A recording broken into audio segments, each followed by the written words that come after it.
আজি এটা আহিছে আপোনাৰ Samsung S22 Ultra আৰু চাব পাৰিছে কেনেদৰে গ্ৰীণ এণ্ড হোৱাইট হৈ গৈছে।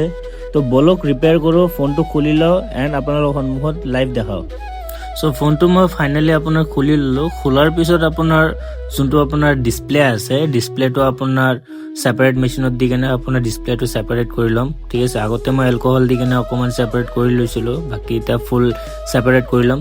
সেপাৰেট কৰাৰ পিছত এইটো আপোনাৰ মাইক্ৰস্কোপত চাম। মাইক্ৰস্কোপত চোৱাৰ পিছত আপোনাৰ ফাইনেল আৰু এনেদৰে আপোনাৰ মাইক্ৰস্কোপত চাই যিবোৰ আপোনাৰ লাইন মানে জ্বলি যায় সেইটো ৰিপেয়াৰ কৰিব লাগে। তো ৰিপেয়াৰ কৰাৰ পিছত আপোনাৰ ডিসপ্লেটো ফাইনেলি ডান হৈ যায়।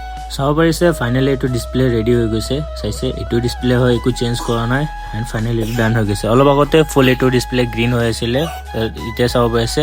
তো এইটো ফাইনেল লুক চাব পাৰি আছে, একদম ডান হৈ গৈছে।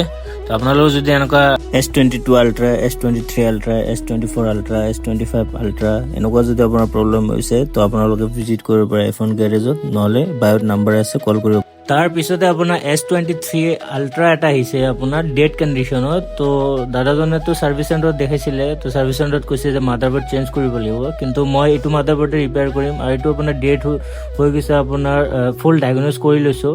তো এইটো আপোনাৰ CPU প্ৰব্লেম আছে। তো CPUটো মই আপোনাৰ ৰিভল্ভ কৰি ল'ম। পোনপ্ৰথমে মই আপোনাৰ যোনটো ৰেম আছে, ৰেমটো আপোনাৰ ৰিমুভ কৰিম। ৰিমুভ কৰাৰ পিছত আপোনাৰ এইটো ফুল ক্লিন এণ্ড নিট কৰি কেনে এইটো আৰু এনেদৰে CPU ৰিভল্ভ কৰাৰ পিছত এনেদৰে আপোনাৰ হিট চিল লগাই দিয়া হয়। এইটো আপোনাৰ হিটিংটো ৰখায়, মানে যেতিয়া ফোনটো অভাৰ হিট হয় তো এইটো চিলটা আপোনাৰ হিটটো ৰখায়। চ' ফাইনেলি এইটো ডান হৈ গ'ল। এইটো CPUৰ প্ৰব্লেম আছিলে। S23 Ultra হয় আৰু দাদা আহিছে। তো দাদা কেনেকুৱা পাইছে? ভালে হৈছে। আৰু ক'ৰবাত দেখাইছিলে জানো? দেখাইছিলো কিন্তু ফটো পৰা নাই, আপোনাৰ তাতে আহি আপুনি ঠিক কৰি দিল।